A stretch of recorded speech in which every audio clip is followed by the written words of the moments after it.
бір мұсылман адамға ауру келсе, ол ауруға сабыр етіп, емін Алладан дұға етіп сұраса, күнәлары кешіріледі. Тіпті дененің бір қызуының көтерілуі бір күндік күнәға кәфәрат болады. Пайғамбар хадисі.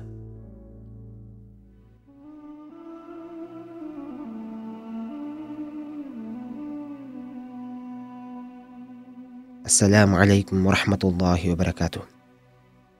Аса қадірменді тыңдарман қауым, бүгін сіздерменен Алла тағаланың бір сынағы ретінде берген ауруға қарсы мұсылман баласы қандай күйде сабырлық таныту керек деген тақырыпта сөз қозғамақпыз.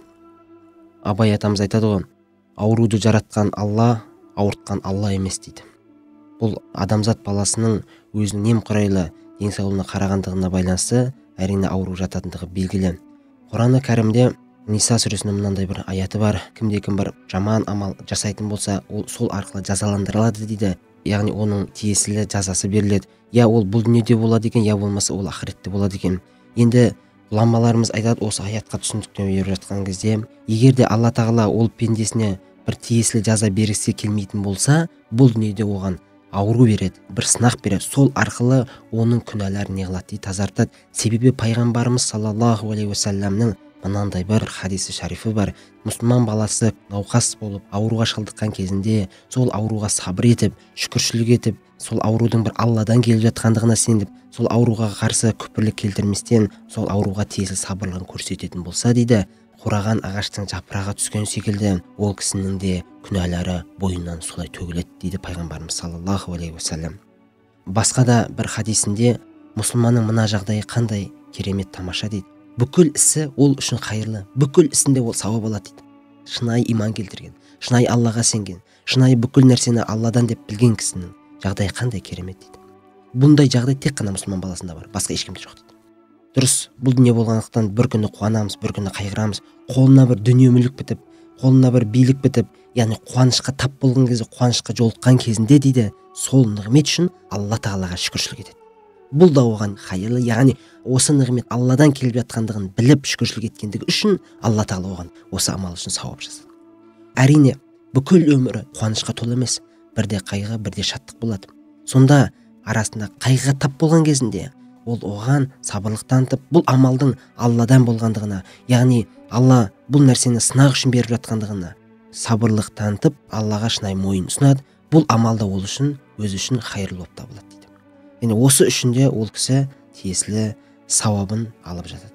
Қандай жағдай болмасын, мұсылман баласы не қылмайды, ұтылмайды екен дейді пайғамбарымыз саллаллаху алейхи уассалам. Басқа да бір Айша анамыздың риуаят етілген хадистерде айтады: адамзат баласы сондай бір сынақтарға тап болады, тіптен аяғына батқан тікенге дейін Алла тағала оны емтихан қылады дейді. Егер соған дейін ол сабырлық қылатын болса, Алла тағала ол үшін тиесілі сауаптарын жасады.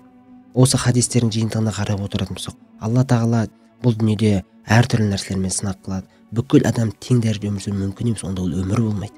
Қоғамда екі көз жоқ, екі аяғы жоқ, екі қолы жоқ кісілер де бар. Бұндай кісілерді денсаулығы бар кісілер Алла тағалаға өздерінің денсаулықтары үшін шүкіршілік қылсын деп қоғамға көрсетіп қойған.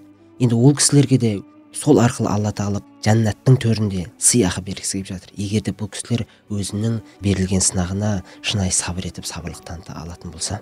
Шындығында пенде болғандықтан әртүрлі сөздерді айтып жатамыз. Шамалы ғана басымыз ауырып, шамалы ғана бір жеріміз қисайып қалатын болса, күпірлікке барып, Аллаға қарсы сөздер айтып, бұның баршасы пендешіліктен, құрметті жамағат.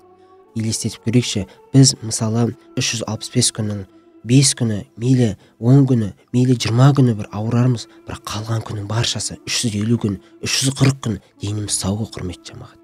Былай қарайтын болсақ, Алла тағала сол күндердің ішіндегі аз ғана күндерін бізде аурумен сынайды екен. Ал бірақ басым көпшілігі, басымыз аман, деніміз сау. Міне біз осындай жағдайлар салыстырмалы түрде қараған кезімізде ауруымызда біздерге не болады? Жеңілдетіліп көрсетіледі. Ауру біздер үшін тазаланудың бір жолы. Ауру бір сынақ дедік. Ауруға сабыр ету арқылы біз не қыламыз? Өзіміздің пендешілікпен біліп те, білмей де, ашықта, жарияда, жасырында істеген бүкіл күнәларымыздан Алла алдында тазарады екенбіз. Алла бізге ауру беру арқылы бізді тазалағысы келіп жатыр екен. Ауру арқылы Алла тағала бізді жәннаттың төрінен сыйақы бергісі келіп жатыр екен. Ауырған адамдар әрқашан денсаулығы болмаған кісілер осы ойды түйіп осыған қарай сабырлық танытуы керек болған амалдардан екен. Сонда ғана біздің пайғамбарымыз саллаллаху алейхи уассаламның хадисінде баян еткендей, мұсылманның қандай да күйі ол үшін хайырлы, яғни басына бір жеткен жақсылыққа да, басына жеткен бір жаманшылыққа да керекті шүкіршілігін танытады деп пайғамбарымыз саллаллаху алейхи уассалам шынайы мұсылманның бейнесін білдіріп кеткен екен. Ауырған кезімізде өзіміздің деніміздің саулығын есімізге түсіріп жатамыз. Пайғамбарымыз саллаллаху алейхи уассалам бір хадисінде айтады, Алла берген екі нығмет бар, адамдардың басым көпшілігі бұл екі нығметтің қадір қасиетін білмей жатады. Бірінші деннің саулығы, бастың амандығы болатын болса, екіншісі бос уақыт. Міне адамдардың басым көпшілігі не қылады екен, осы екі нығметтің шынайы қадір қасиетін білмей пайдалана алмай жатады екен. Даналы кісілерден қалған сөз бар: ауырмай тұрып денсаулығының қадір қасиетін біл, өлім жетпей тұрып өміріңнің қадір қасиетін біл, соған қарай мүмкіншілігін пайдаланып сауапты амал істеп қал деп біздерге өздерінің кеңестерін, ақылдарын айта кеткен екен. Құрметті тыңдарман қауым, міне бұл ауруды да біз өзімізге берілген Алладан сынақ деп білейік. Ауруды да Алланың назарында екендігін білейік.